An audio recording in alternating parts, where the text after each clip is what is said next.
उद्धव ठाकरे अमित शहा यांना अमित शहा यांनी असा उल्लेख केला, महाराष्ट्रात राजकीय कबरती अशी टीका केली एकदम खालच्या पातळीवर। असं आहे की उद्धवजींचा डोक्यावरचा ताबा सुटलेला आहे, ते अत्यंत फ्रस्ट्रेटेड आहेत आणि त्या फ्रस्ट्रेशनमध्ये ते ज्या प्रकारचे शब्द वापरत आहेत, मला असं वाटतं की याच्यावर काय उत्तर आपण देणार आहोत। जेव्हा एखादा व्यक्ती अशा प्रकारच्या फ्रस्ट्रेशनमध्ये डोकं बिघडल्यासारखा बोलतो त्यावेळी त्याला फार उत्तर द्यायचं नसतं। पण हे भाषण करून जे अमित शहांनी सांगितलं होतं औरंगजेब फॅन क्लब, आपण औरंगजेब फॅन क्लबचेच आहोत, हे मात्र उद्धव ठाकरेंनी दाखवून दिलं। सचिन वाझे यांनी म्हटलं की माझी नार्को टेस्ट करा, अनिल देशमुख पीएकडनं पैसे घेत होते असं थेट आरोप त्यांनी केला। असं आहे की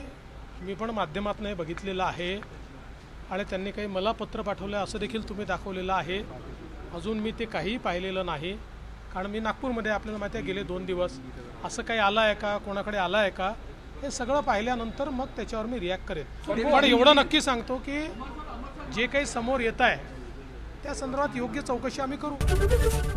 एबीपी माझा, उघडा डोळे बघा नीट।